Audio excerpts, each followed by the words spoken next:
Welcome back, everybody, to another live stream. And today we are going to get supremely nerdy on a component of the bike that you don't think has a lot of complexity, but it's actually a little bit more interesting than one might first suspect. We're going to chat with our friends Katy and Chris from Robert Axle Project. And if you have time, we're also going to talk about Old Man Mountain. They just recently purchased that brand. And it's if you're not familiar with that brand, it's a rack system for bike touring, bike packing that attaches directly to the Thru Axles. So you can see why it makes a good business fit. But before we jump into the interview, again, I want to thank all our Patreon supporters that make this content possible. You know, it's with your support that, you know, I have the time to reach out to these brands, these friends that we know, and come on the show and answer all your questions. So with that said, we're going to do a deep dive on Thru Axles. So everything you ever wanted to know about Thru Axles, but we're too afraid to ask. We're going to talk with our friends Katy and Chris. Welcome, guys, to the show. Hi. Thanks, Russ. Great to be with you. Thanks for having us. This is fun. Yeah. So we've known Katy and Chris for actually a couple years. I met Katy first on, it was like a fam trip, right? It was a tourism trip. We were doing travel Oregon. They were trying to figure out the feasibility of fat biking down the coast. And at that time, you were writing a book about mountain biking in Central Oregon. Yeah. Yep. I remember that trip. I remember hiking over those sand dunes with you, Russ. Yeah. And it was a little... yes, I do believe we ate well after that. And there was some wind, but it was really a fun trip, actually. Yeah. So first thing, how long have you guys had the company Robert Axle Project? Well, let's see, Katy, we started in 2013? We kind of started figuring this out. Yeah, 2013 is the very, very, very, very beginning. Yeah. And yeah, why Thru Axles? So we've actually we like to say we invented gravel riding and bike packing in 2003. So we bought Bob trailers in, I think, bike tour in Central America with Bob trailers in 2000. And then in 2003, we rode the Great Divide, the whole thing one summer with Bob Alternative to off-road mountain bike touring and things like that. And then in 2013, we got new, nice carbon mountain bikes. And they had these weird things in the back to attach the wheel. And we could not attach. Oh, and we also do a lot of trail building as well. Chris and I have both been on the board for the Central Oregon Trail Alliance. We've built a lot of our single track up here. And we haul tools with the Bob trailers. So we could not attach a Bob trailer. And it was literally like, I remember it vividly in the garage going, wait, what? This isn't, wait. So we called Bob Gear. We called and called, no response, nothing. They never got back to us. We sent emails. So Chris at the time was working at a machine shop and took a guy a 6-pack of beer and said, hey, can you make this thing on the lathe? And the guy's like, yeah, sure, no problem. And we made this thing and we thought, oh, you know, some of our trail builder friends will buy this or whatever. We didn't want to call it the Bob trailer axle because we, were worried about copyright or trademark or something. So it became the Robert Axle Project. There's no, that's a Robert. Yes. There's no Robert here. People call us Robert all the time, but that's the origin of the story. So, right. Yeah. Or of the name. Yeah. Yeah. Well, that's and amazing. One little secret that I'd like to share, Russ, is that when we did the Great Divide back in 2003, all of our friends were like, why do you want to do that? It's just a bunch of gravel roads. Like, it's not even single track. Yeah. Like, why would you go that? People were floored that we were going to go ride on gravel roads. They were like, that's so dumb. You're going to ride on gravel. I mean, literally, you're going to ride on gravel roads. We were like, well, yeah, I mean, it's in the most beautiful parts of our country. And, and then people saw it and they were like, oh, that's pretty cool. Okay. And now here we are. We are riding gravel roads again. It's a thing. It's a thing. I've heard. Exactly. Yeah. I bought a specific bike to do it, for crying out loud. Yeah. That's when you know it's a thing. Yeah. Exactly. So I want to dive in really quickly into kind of maybe some of the hidden complexities of a through axle. I know, Chris, we were joking once at some event, and you said something. I think it was at the Chris King open house. You said we make really long screws.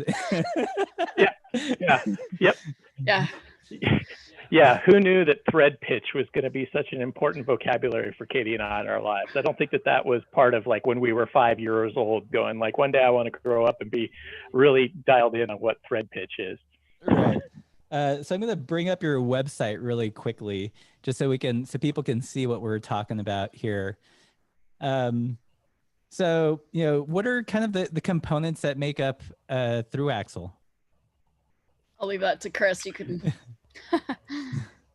Yeah, so I think maybe back up just a little bit. So the through axle is a way to attach the wheel to the bike, right? And for decades, right, since Campagnolo invented the quick release skewer, we had kind of one size for the front, more or less one size for the rear.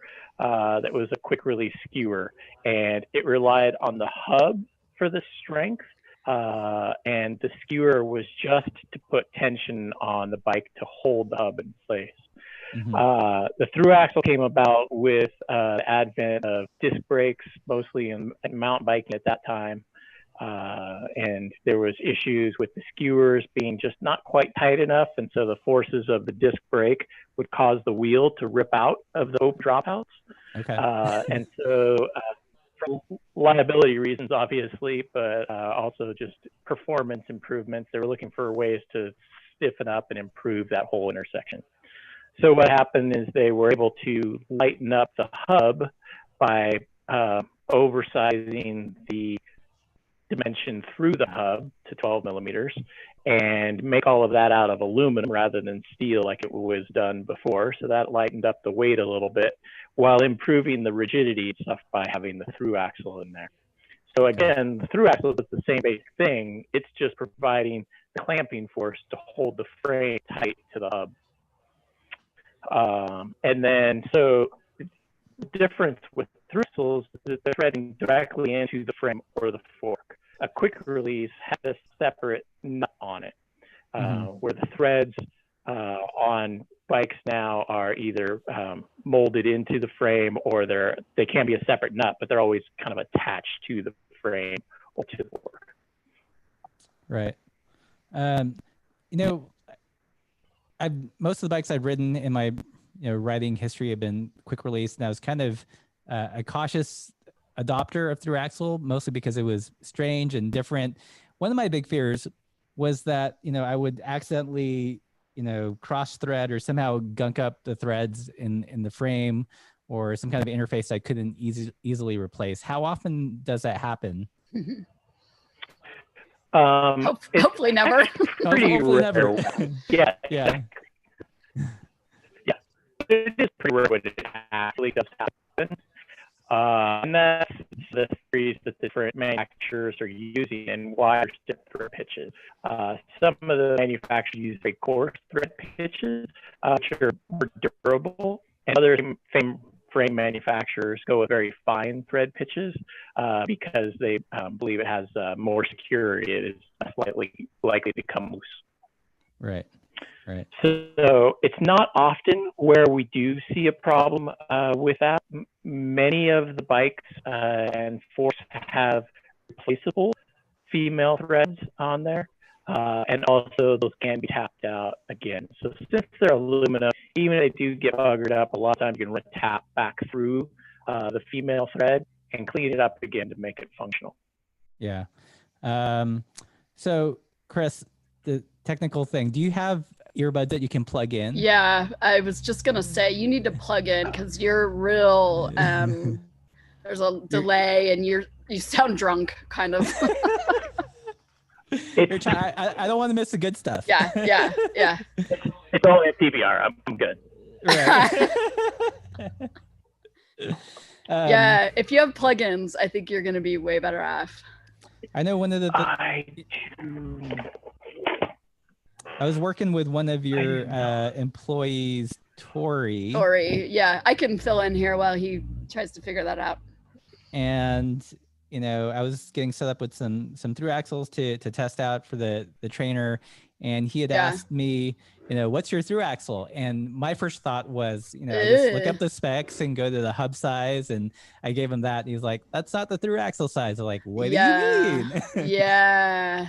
So this is probably a point of confusion with a lot of people. It is definitely. So, we think of hub sizes as 12 by 142, 148 boost. Now there's super boost, 135. So, you have to remember that your hub is a certain width. The Thru Axle goes through the frame, through the hub, and then through the frame again. And depending on those dropouts, whether it's mountain, road, front, rear, fat bike, whatever, depending on those dropouts, that's what the length of the Thru Axle needs to be.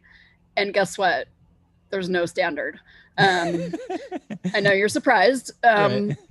but every brand, model, bike frame, they do it differently. So those Thru Axles really vary in lengths.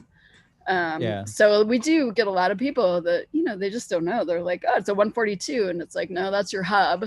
Right. So the actual length could be something like 164 or totally, or whatever. Yeah. Yeah. Some dropouts are very thick, like a split pivot, ABP, or APB, like a Trek. They have the split pivot at the dropout, so those are really thick. So that axle is quite long. It's like 198, even though it's a 148 boost. Yeah. So is there any danger in going too long? There's no danger. You want to make sure you don't go so far that most of the threads are out of the frame, right? It also looks not that great to have a Thru Axle sticking out. We basically recommend, we recommend like a 2 plus or minus millimeters fine. Like if it's 2 millimeters in, 2 millimeters out, you're okay. We can't totally fit every freaking millimeter increment. So we try our best. And some of our axles we send with spacers and things like that people can add or whatnot. Yeah. So, but generally, like I'd imagine it would be safer to be slightly on the long side than slightly on the short side, right? Just in terms of a little bit, yeah. So I'm curious, with COVID, did you guys see a big explosion in people interested in Thru Axles for trainers? Oh yeah. At the beginning, definitely trainers, particularly in Europe, where they were really, really locked down. Like people in Spain couldn't even leave their house. People, if you left your house, it was for an hour and it had to be for an essential thing. We saw a huge jump in trainers. And then we also saw a jump in axles that attach trailers, because cycling is something you can in many places you can generally do from your home. People were getting their bikes out of the garage and wanting to hook up the kids with the trailer, so we saw a huge jump in our kid trailer axles as well. So those were the kind of the two categories that we really saw growth. I imagine that must have been pretty unexpected. Oh yeah.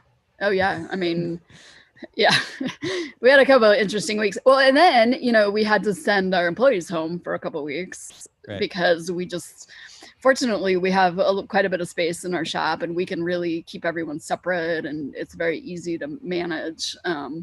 So, we were eventually could bring them back. But at first it was a little bit of a panic, like everybody go home.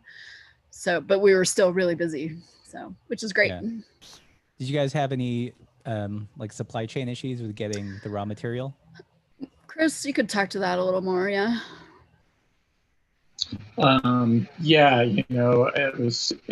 It was challenging and stressful, but we made it through pretty unscathed. Can you hear me? No? We can hear you. You're slow. I don't know why you're slow. Are you guys in the same room or No.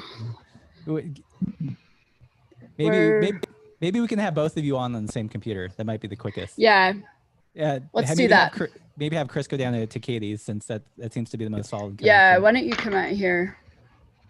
Okay. Sorry about that. That's not fine. normally the issue. I know. I don't know why he's like, rah, rah. Keep talking though. Yeah. That's the joys of live streaming. All the unexpectedness to it. So I'm gonna unplug microphone then. Okay. And usually this works pretty good. Yeah. Hold on. All right. Say some words. Testing. All right. Sounds good. Is that good? Okay. Yeah, we can do it. Okay. Excellent. Cool. So we're talking supply chain issues, Chris. What it So look like? first off, all of our stuff is made here in the States. Much of it is very close to us. But that said, we're still getting little odds and ends from different suppliers coming in. But the bulk of our machining is all done right in our own neighborhood here. We made it through without any major issues, but that doesn't mean there wasn't some sleepless nights making it happen. Right. Yeah. One of our vendors, so our axles get anodized and laser etched up in Troutdale out of Portland. And we were worried that they would shut down, but they had several government contracts. So they kept running and they totally got us through. So. Right. Are any of your axles OEM on bikes or are they only aftermarket? Yes, we do supply some frame builders. Our friends in Portland, Breadwinner is one of the common ones that we work with. So we work with a lot of smaller frame builders. We don't work with any of the large, OE brands like a Trek or a Specialized. And that, again, gets kind of back to supply chain because they're getting their bikes pre-assembled over in Taiwan or in China. So it just doesn't make sense for them to get our product added into that supply chain. Just makes it complicated. We work with quite a few frame builders and importers here and there. Yeah. And it's part of our brand. We've always kind of focused on it from the consumer side of things. It was very easy because we were consumers when we started this, but we keep that mentality of how do the consumers want this? That's why our website has the easy, what axle do I need? Drop down for the axle finder and stuff. And that's kind of part of it all along is we think of it from the consumer side, not from the industry side of being our primary target is not to be OE. Yeah. Right. So let's talk about this thing one more time. So I brought it up, but didn't really explain it. You've got this great document that people can download and print. And basically, if they want to replace their pre-existing through axle, they can figure it out through this. Can you explain how this works? Yeah, so this is, like I've joked around with you before, we make a fancy bolt. We make it in very small quantities. And artisanal bolt. Yes, craft. Exactly. Craft, craft bolt. Small batch. Small batch. Definitely. Local. That all applies. So same thing when you're measuring a bolt. You have to measure the length, and the length is measured when you're just measuring the shaft. You don't include the head when you measure a bolt. Same with the through axle. You measure the shaft and you include all the way out to the end of the threads. So this sheet allows people, if they print it out properly and they double check the measurement, to lay their through axle directly on it, align the head of the axle where we say, put the axle head, and then it allows them to go over and get the rough length. And now this is completely precise enough for the length measurement. We suggest a plus or minus 2 millimeter fit to make it work. So that gets you within pretty close to the stock through axle that came with your bike. And then this also allows people to measure the thread pitches, which is that's the real bugger in all of this, is that there's quite a few different thread pitches. So on our gauge here, we have 1.0, 1.5, 1.75. Those are the three most common, but what's not shown on here, we actually do a 1.25 to fit Orbea bikes and a couple other small brands. And it would be very difficult for the consumer to measure that thread pitch on the printed document. So we purposely leave that off. It's just kind of it's too much of a detail to really see with the naked eye like that. Right. And I will add that there's one proprietary axle that has a 1.0 thread pitch, but it's called a double lead-in thread. Again, I didn't go to college to learn this stuff, but I know about it now. So the double lead-in thread is just the way the threads are machined into it, and that's the Mavic speed release axles. So when you look at it, it looks like, oh, 1.0, this is great. Yeah. So this is interesting. So most of Thru Axles started with mountain biking and kind of came to it from a mountain biking side, I think. Where this Mavic speed release came specifically from road. It was a way to try to speed up wheel changes for those in the peloton who have support cars. Now, Russ, I don't know about you, but typically when I'm riding, I don't have the support car chasing me. You don't? No, but we are able to buy that equipment that the pros use. A couple manufacturers adopting this from Mavic. One of the most common ones is Cannondale is using this. It is a pretty cool thread, though, if I can just take a second to explain it. So typically a thread just kind of winds its way down like a candy cane or a barber pole or something like that. But the speed release, also called a dual lead-in, actually has two starts. It has two grooves in the axle, and it's twisting in with basically two helix all the way through. That allows what appears to be a 1.0 thread pitch to tighten with the speed of a 2.0 thread pitch, because it's kind of skipping one of those threads as it goes through. Right. Pretty crazy, huh? It's pretty crazy. Naked eye, like, I know what I'm looking for, and it's difficult for me to see it. We definitely have a few of those customers who have managed to bugger up their frames because that sounds like the stuff of nightmares. If you're not paying attention, you just jam this long bolt in. Yeah, totally. Exactly. Yeah. I think a lot of us have higher priorities in our life than having to worry about which thread pitch to put in our bikes, but that is until it goes wrong. So you kind of touched on this a little bit, but you were breaking up. Why are there so many thread pitches in Thru Axles? As with everything in the world, right? There's opinions, there's theories, right? The coarse thread pitch, which coarse would be 1.75 in this case, is a very durable thread. So from the mountain biking world, where you're out in the dirt and the rocks and the sand, it makes sense to kind of have a very coarse thread in there, because it'll be more durable when you take this thing out and it drops on the garage floor. The threads are pretty durable that way. The downside to that is they don't have much fine tuning and adjustment. And in theory, they can work themselves loose when they're coarse like that. And that's why some of the brands choose to go with a 1.0 thread pitch, because it's less likely to come loose. It is also to be considered that we're talking about two different components that are machined at separate facilities that have to fit together perfectly, right? You have the bike and you have the axle. You have these two different things, and it's a system that has to go together. So we purposely, everything in machining has a tolerance, a plus or minus, and we purposely go to the tall end of our threads to make sure that they grip into the female female threads, because we don't know whether even the parts that we're fitting into are even to tolerance, or if they're at the bottom of the tolerance and can make that loose. So we've gotten really good feedback from our customers that they're not having issues with them creaking or coming loose and that sort of thing. We do get feedback once in a while from customers that find that they're tighter than their stock axle when they're threading them in, and they're just concerned that it's correct. But we do that on purpose. Right.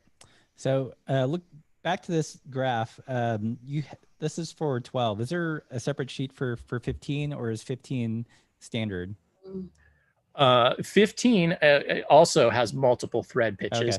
Okay. So yeah, there needs to be a separate one for those. One of the common things is we say that we have a 15 millimeter through axle, but a lot of forks in the 15 millimeter size actually have 14 millimeter threads. The most common of those is the Fox forks. And so the axle shaft come along and it'll step down just slightly to the threads. That's because a 14 millimeter thread is more common in the world than a 15 millimeter thread. Okay.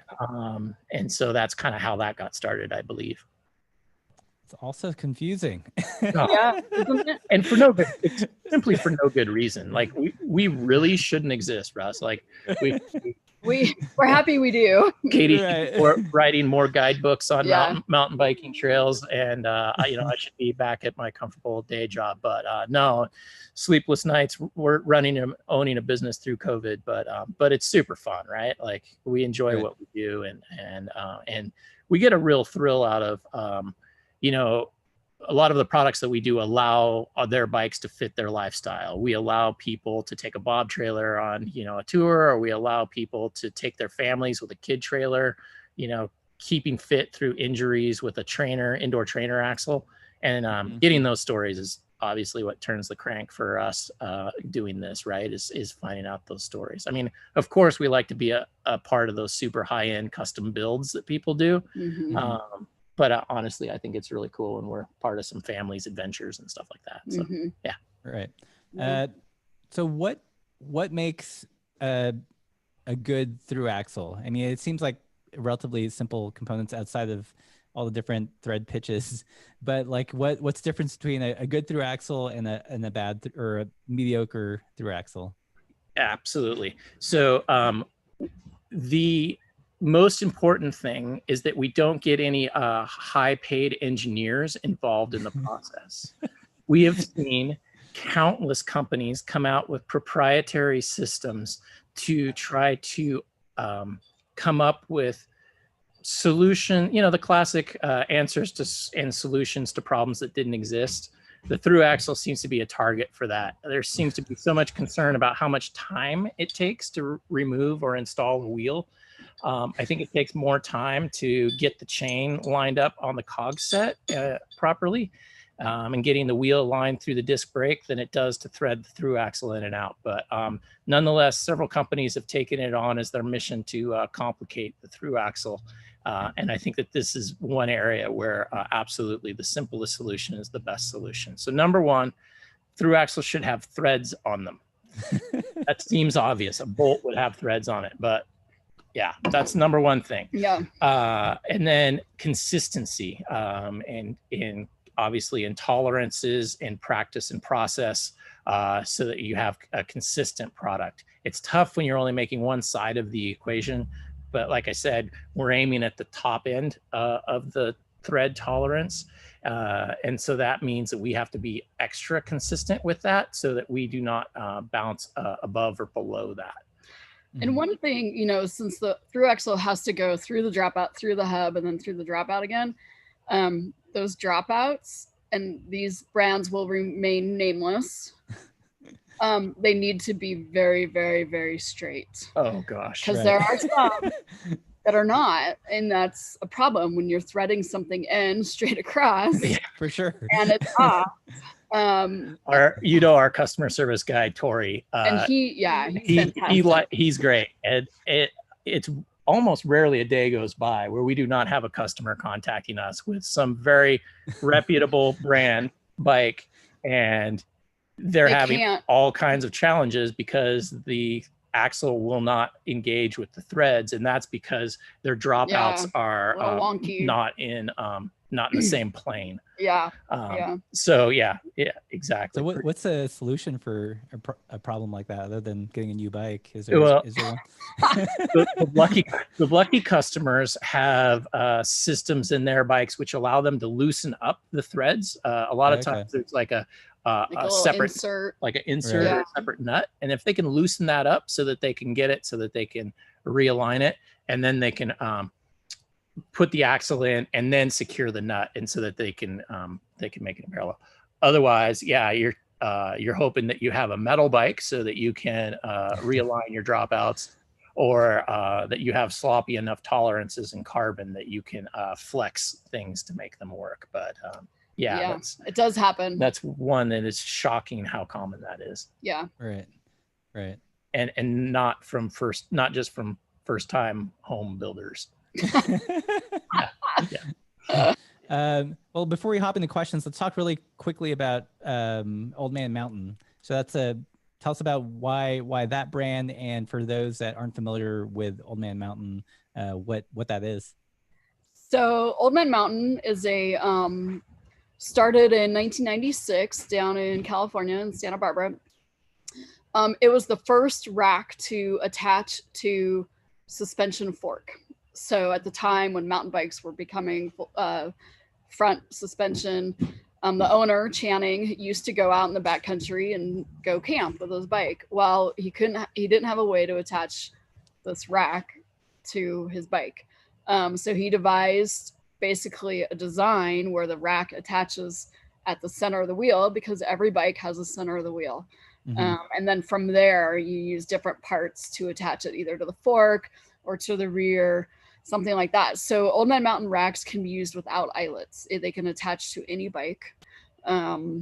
Which is really a bummer. I think we've really done a disservice to the comments section on many websites, because the first thing on any bike review was the comment like, "Oh my God, there's no rack eyelets on this bike." Right. It was the first thing that people could flame. So yeah, let me show you Old Man Mountain rack here if I can.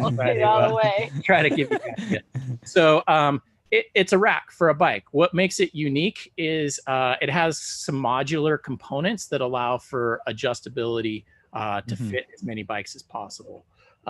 So first thing is, obviously, it includes a Robert axle here, so that that rack attaches to the wheel center through the through axle. So the bulk of the weight is going to be carried on the wheel, and give it a nice, rigid, solid structure to work off of. So that's that part of the rack. And then the upper part of the rack is adjustable. And we've created these pucks, which we started with injection molding, and we're now moving to glass fiber injection molding. And these can be attached to fork legs, or these can be attached to seat stays, even to swing arms on full suspension. And that gives us just the upper attachment point to keep the rack from rotating. So that's just that point. The bulk of the weight, again, is sitting on the through axle, and these can be mounted to fork or to seat stay. So when Robert Axle started early on, maybe around 2014, 15, Channing Hammond, the owner of Old Man Mountain, contacted us, and he's like, I need help with these through axles, because bikes had started to go to through axles, and he quickly realized that there were no standards. So we started supplying him with through axles that he would sell with his racks. It was kind of one of our first kind of OE kind of industry connections that we had, which is kind of funny. The cool thing is that we've owned Old Man Mountain racks since 99, 98. In fact, Chris used one on the Great Divide when we went in 2003. So we had a little connection. It's a bomber product. They're super durable, super strong. They're rated up to 70 pounds. Not that you want to carry a sandbag on your bike. But it talks to the durability of them. But we just kind of developed a relationship with him, and he had been in the business for a long time. And, finally we said, hey, what do you think about this? we feel like it's a good, it's kind of funny to get into racks with now bike packing, and there's all these great soft bag solutions that a lot of them work really well, but we feel like it's a good time to get into this space, because people have kind of found that there are some shortcomings to the newfangled soft bike packing bags. They're great in a lot of aspects, but the seat bags and the handlebar bags can be challenging at times, and can affect durability and stuff. There's shortcomings there. So there's some people that are looking to supplement bike packing bags with more traditional racks to be able to carry loads as well. And Russ, I'm very short. I'm 5 feet tall, so my bikes are all tiny. My front bag would be the full bicycle pubes. Bicycle pubes. Mini bag, right? It would literally be that. And so capacity on a bike is an issue. Even a seat bag coming out the back, I only have so much seat post back there. So, it's a good option for a lot of people. We don't think of it as an either or. We think it can complement depending on what you're doing.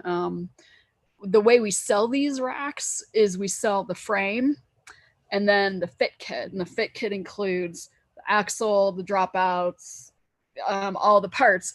but you could literally buy one frame if you want and different fit kits and move it from bike to bike, or Right. put it in the front, put it in the rear, things like that. So we want to make it really versatile.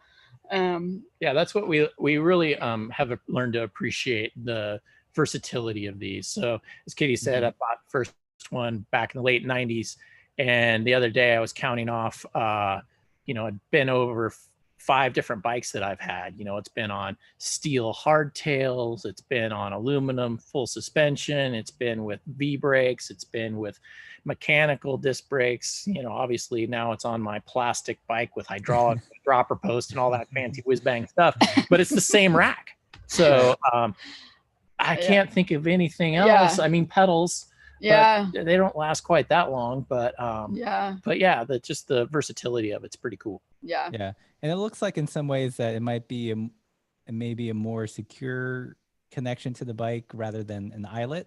Absolutely. There's just a lot more for the rack to rest on. Yeah, part of it is the way that a rack mounts to a bike with eyelets. The bolt is mounted in shear, so the bolt is carrying that load, right? Yeah. Where the way our racks are mounted onto our through axles, there's no single part mounted in shear.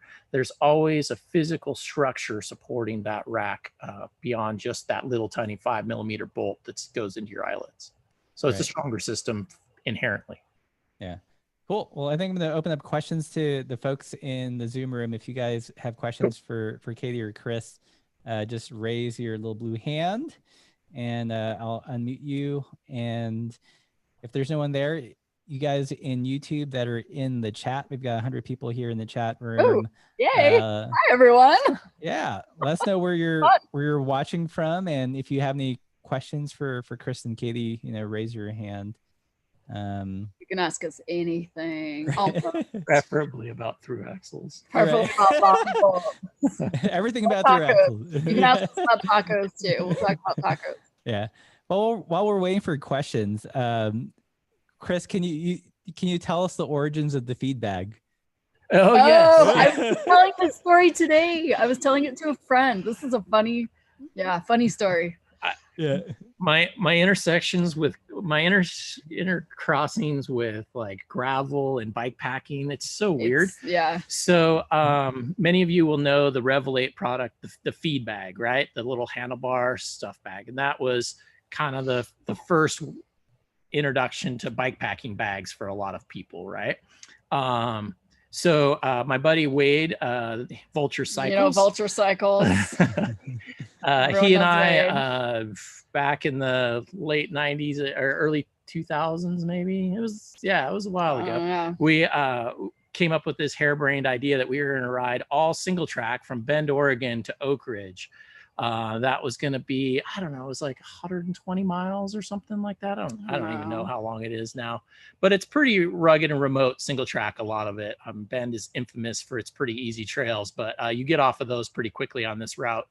And we were trying to figure out kind of like how we could, move as quickly as possible and be as efficient as possible throughout the day. And at the time, both of us worked at Metolius Climbing. Metolius Climbing makes chalk bags. And I was like, oh man, Is he wearing a Metolius hat? Hey, he's got the bolt. You have the bolt. Awesome.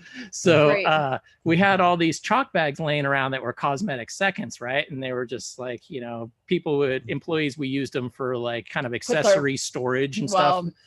Put their weed in it. Put their weed in it. Oregon. That was going on even then. And so I cut the fuzzy fleece liner that's designed to hold the chalk in the chalk bag. I cut that out and left the cinch closure on the top. And on your handlebar. And I simply zip tied it to my handlebar. And off Wade and I went and rode over to Oak Ridge. And I was able to eat gummy bears like all day long and just had that thing just packed with food. And ran into some people over in Oak Ridge, and this woman Krista saw what we were doing. She's like, "That's super cool. Are you guys going to make those?" Thinking Metolius, and I was like, no, they're a climbing company, you know, they have no interest in it. And I wisely was not in the entrepreneurial mind. I was like, yeah, no, I don't You're like, You're like, whatever. yeah, no. I was like, yeah, make that. That'd be super so cool. she's like, I could sew these. Would you be cool if I had made these? And so she started sewing them, and it was called the Feedbag. She then sold it to Revelate. Yep. And Chris told this story to Eric Parsons recently, and he just was like, yeah. He didn't even know like where he Krista was came like, up with it. Or wait a minute, Krista got that idea from you? Yeah. He's like, yep. Yeah. Who That's knew? Crazy. Yeah, pretty funny. Yeah. You know, we're all connected. Right. I mean, we all kind of do this. Yeah. Okay, we got a question here in chat from Steve Fuller. He says, what are your thoughts from an engineering standpoint on 20 versus 15 versus 12 millimeter through axles? Ah, yes. Well, you only need as much as is required to get it done, is my theory on that. But that doesn't mean that I'm going to encourage the industry to move to 11 millimeters tomorrow. I mean, it would be a little job security for me if 11 millimeters came out tomorrow. Hint, hint out there to the bike engineers. Great idea. Hopefully Travis Brown is thinking about that or something. Yeah, 15 millimeters has been settled upon for, I think is a good solution for telescoping suspension forks because there's requirements for extra rigidity and lateral stiffness in that application. But yeah, they were complete overkill for the road and rigid fork market. So I think that's been a good solution is to move into the 12 millimeter size, which makes sense there. And yeah, 20 millimeters, I don't know. I can't wrap my head around riding in a situation that requires that. I see those guys that do and respect the hell out of it, but yeah, I have no frame of reference for that for sure. Yeah. What do you guys think of, I know that there's some people that want to reuse wheels and they're like sleeves to make a 12 a 15. Is there any downside to doing that? Yeah, no, our friends over at PDX Tie make a cool carbon sleeve that slides through a 15 millimeter hub, so you can downsize that. So that's a pretty cool system. And absolutely, anything that keeps product in circulation, I think is a good thing. Those adapters seem to be working pretty well for people, and I haven't heard or seen any horror stories with doing that. I just realized that whole world of adapters for through axles existed because I got a dynamo wheel built up and it's 12 mil, but I want to transfer it to an old quick release bike. I was like, bummer. I can't pop out the caps or something. And then I saw that there were reduction sleeves, so I could run it with a quick release. Yep. Yeah, that stuff exists, and it's good that it does, right? We need that stuff out there. Yeah. Yeah. Let's see. So someone in David Lag in the YouTube chat from Ontario, Canada asked, what material is the racks made from? So the racks are made from, the welded part of the racks are made from 6063 aluminum. And that's like a brother to 6061, which we're most familiar with. The advantage to that alloy is that it can be bent. So this tubing here, in this area here where these bends are, this stuff is all 6063, where some of these flat plates are done out of 6061 because they don't have to bend. They don't have to bend. Yeah, exactly. And Right. it's readily available material.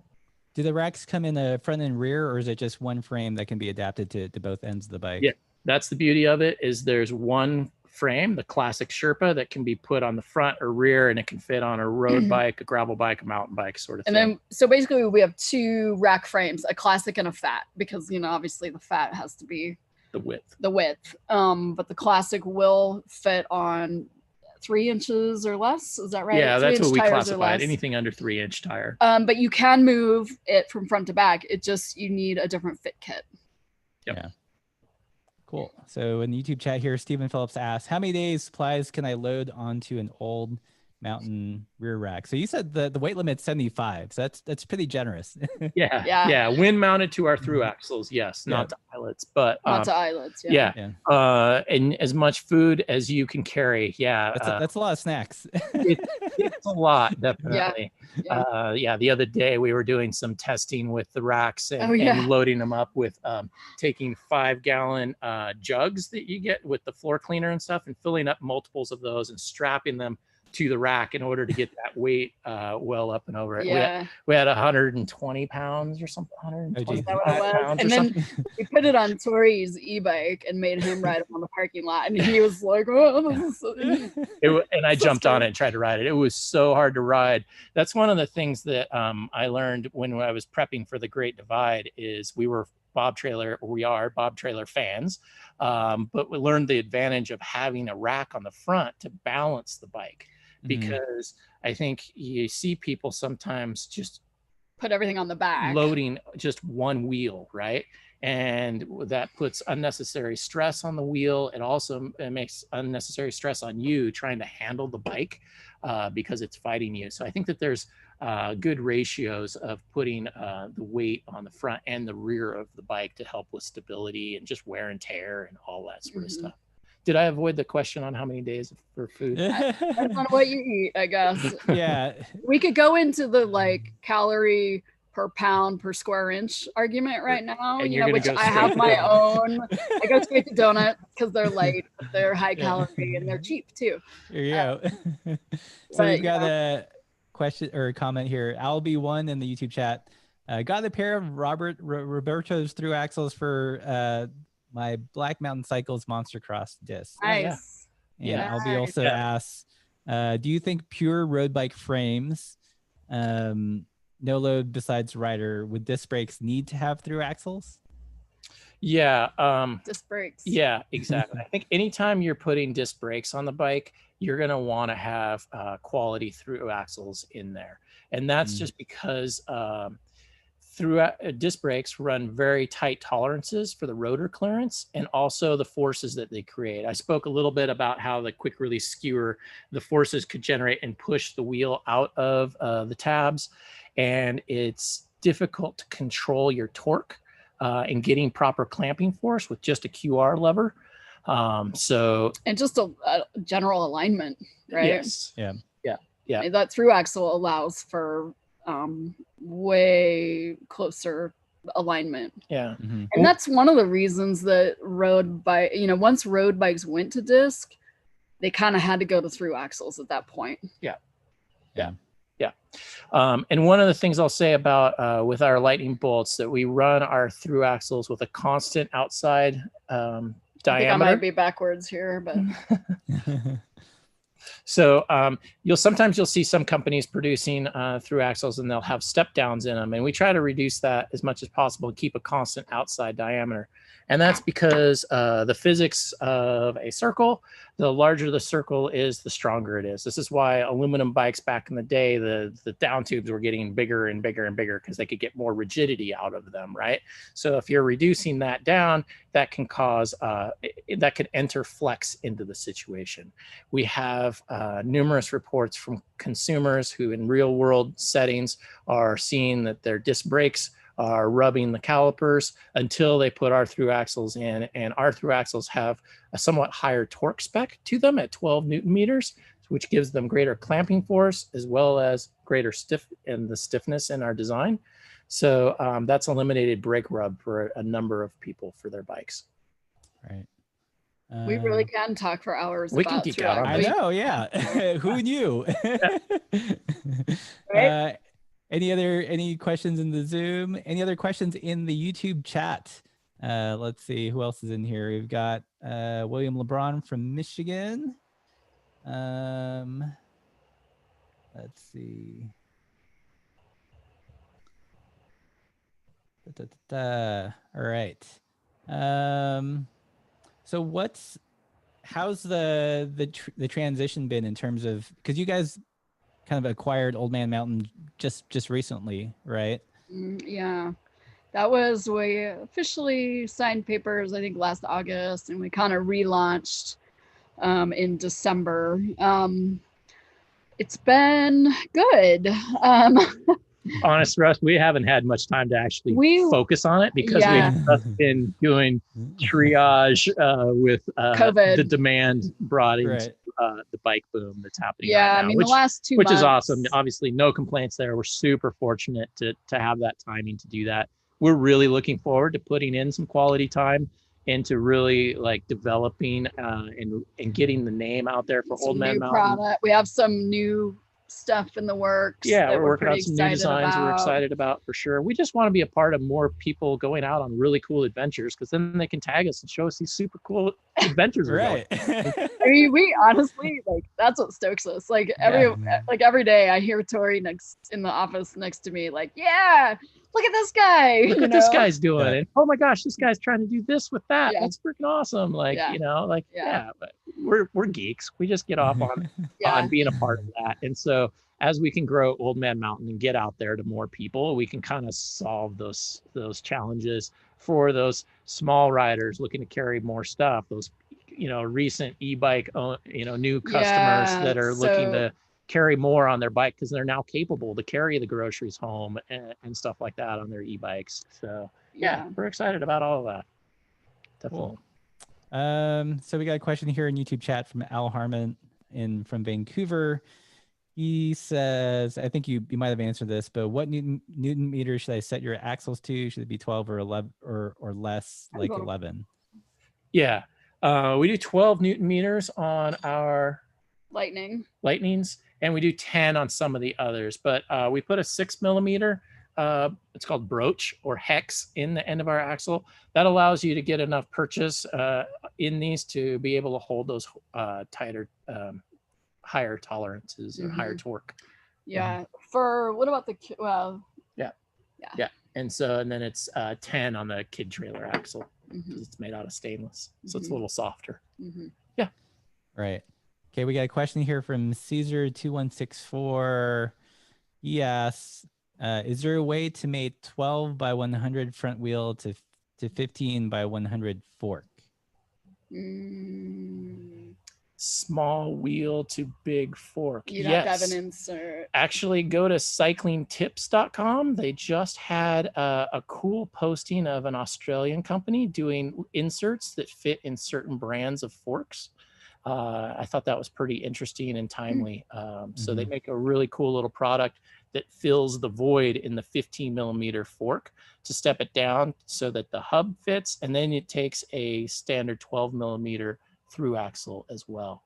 So I can't remember the name of the actual company, but it's on the top of the page for Cycling Tips like right recently, now. Like this week? It was like yesterday. Oh, wow. Yeah. Cool. Yeah. Great question. So many problems to be solved. Exactly. Thank you, bike industry. You keep delivering. Yes. So Stephen Phillips, he's a Kiwi, asked, do you have any New Zealand resellers as he needs a Sherpa rack, or is it direct only at this point?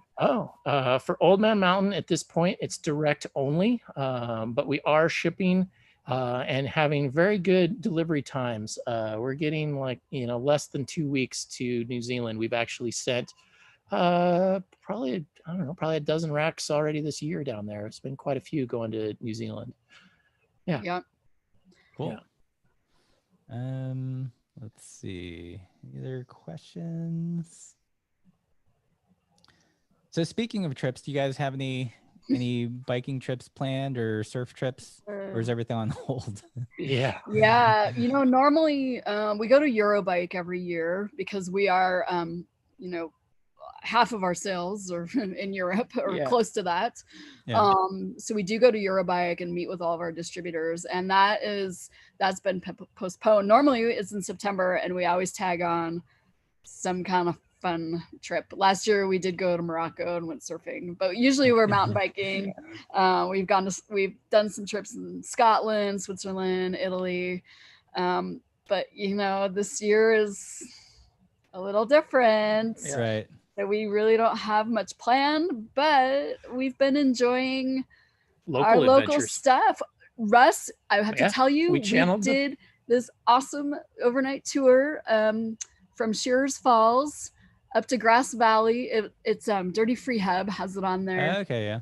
Yeah, For DeGrasse everyone Valley. else out there, that's the Lower Deschutes River, which Yeah. is flows into the Columbia River right in between Oregon and Washington. Yeah. There. So And then went down to the gorge and then up the Deschutes from the gorge and Russ, back up. you have a number of videos you've done on fish packing on Yeah. on segment. So yeah, definitely we definitely felt the Laura and Russ enthusiasm Oh my God, on totally. that trip. Your name came awesome. up a lot. I was like, oh, It's so good because sometimes you get to camp so early and there's like all this daylight to kill and you're just staring at the river and it's just a great kind of activity. It was and it's super light to throw in. It's easy to do for sure. Yeah, so, it was a great little overnight, and it was in April. We kind of ventured out, and it was super quiet, and nobody was on the river.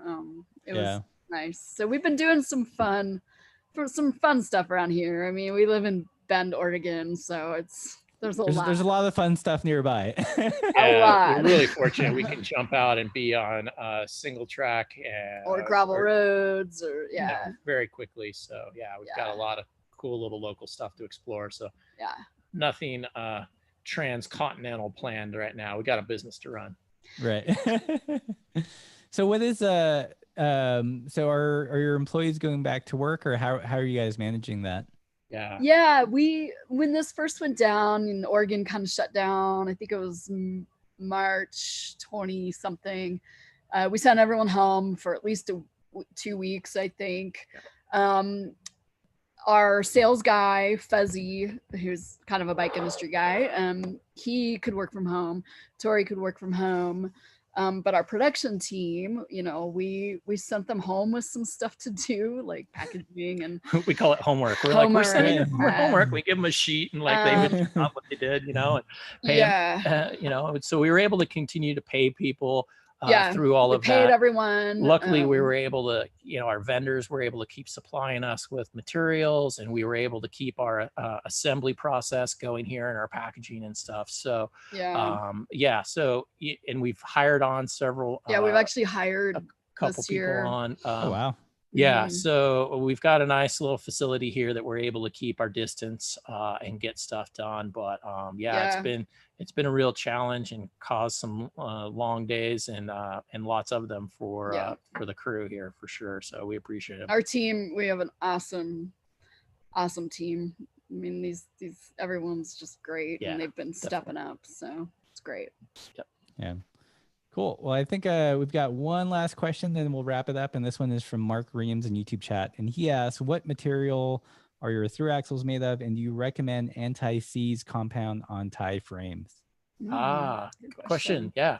So our through axles, like our lightning bolts or the axle shafts, are all made out of 70-75 aluminum, which is chosen because of its stiffness and hardness, which makes it good for holding threads.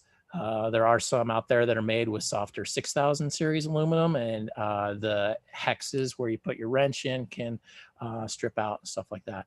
And then on some of our special application axles, like our trainer axles and our kid trailer axles, we have different ends that we machine, and then we assemble them onto the axle shaft. So this particular one's made out of stainless steel. These are aluminum. It's a trainer axle. Yeah. Mm-hmm. So, and always use assembly grease when you're assembling the axles into your bike. It's critical. Absolutely. Anti-seize can be a great thing to put in for a tie bike specifically, but whatever you do, put some lube on there. Make sure it's getting lubed. It's critical. Definitely see a number of times where people have had seized stock through axles where they're being assembled in mass factories, and that's just not getting done. So Right. It's good to know. That's an area where I was like, well, do you, or should I, or shouldn't I? But right. You degrease the chain when you first get it, or you just run it as it comes. Yeah, totally. Right. Cool. Well, I think I'm going to wrap it up here. Is there anything else that people should know about Robert Axle Project or Old Man Mountain? One thing we didn't talk about much was our axle finder on our website. gratefully you showed the printout sheet so that people can measure their own through axles, but we try to make it as simple as possible for again, being a consumer focused company. If you go at the very top. At the very top. Very top. Keep going. There you go. There you go. I am attaching A right there. Ah, okay, cool. Yeah, this is the heart and brains of our secret organization. sauce. Exactly. We joke around about the fact that we make fancy bolts, but this is our real secret sauce here. So we have a massive database of over 5,000 line items with all kinds of bikes from all over the world, where we have determined what through axles are needed for those, including the diameter, the lengths, the thread pitches, and all that stuff. So we try to make this as consumer friendly as possible. The only specification that you need to know about your bike is the hub standard. So that's the one thing that people may need to research their specific bike. But we found that was the one thing we could do. Oftentimes we don't know whether our bike model is a 2016 or a 2017. You know, we know it's the blue one or the red one, but that doesn't tell us what we need to know. So we've based it off of that using the hub standard. So yeah, this is a huge database. We use it on the Robert Axle site and also on the Old Man Mountain site, because the fit kit is based on the through axle. Once we know the bike, we know what through axle, and then we know what like the extenders and dropouts and all that stuff. So our customer service guy, if you've ever bought from us or had questions, you've probably talked to Tori. He's fantastic, and he is like bike nerd of bike nerds. Like, he's really super knowledgeable. He chases down all these different fitments and sizes, and you know, if you have a giant 2017 or a giant 2019, and honestly, it's amazing how many times the manufacturers, big or small, do not know what are in their bikes. They're not controlling that product. It's just included by the manufacturer vendor, you know. So we can't rely on reaching out to the manufacturer or the bike companies typically. A lot of times that information is incorrect, and we're frankly sourcing it through customers. Or we're tearing into a bike, you know, going down to the local bike shop and tearing into a bike and measuring it for ourselves. I know Tori pinged me on Instagram when I was testing the Ritchie Outback. He was like, "Can you measure the through axles for the bike?" Yeah, exactly. Crowdsourcing it, baby. Crowdsourcing, man. Yeah. Sharing economy. Artisanal through axles that are crowdsourced. Yep. I mean, yeah. Right. A lot of our, you know, we love our customers, and they are super helpful to us, because, you know, there might be some brand in Japan that we're never going to see, right? But we'll have to figure out what it needs. Right. Yeah. Cool. Well, with all that, I think I'm going to wrap up the live stream today. Thank you again, Katy and Chris, for joining us. If you guys need through axles for your bikes, you want to upgrade your through axles to something lighter and artisanal and handmade in small batches in Central Oregon, check out Robert Axle Project. If you guys need racks for your front suspension fork or the rear of your rear full suspension bike, Old Man Mountain, check him out over there. And if you guys like this content, like, share, subscribe, all that good stuff, give it a thumbs up. Don't forget to help support the channel and Patreon so we can keep introducing you guys to cool people in the bike industry that we know. So with all that said, keep the supple side. Thank you, Russ. Thanks. Great to see you. Sweet. Awesome. All right. Stream is done. Thanks for all the great questions, guys.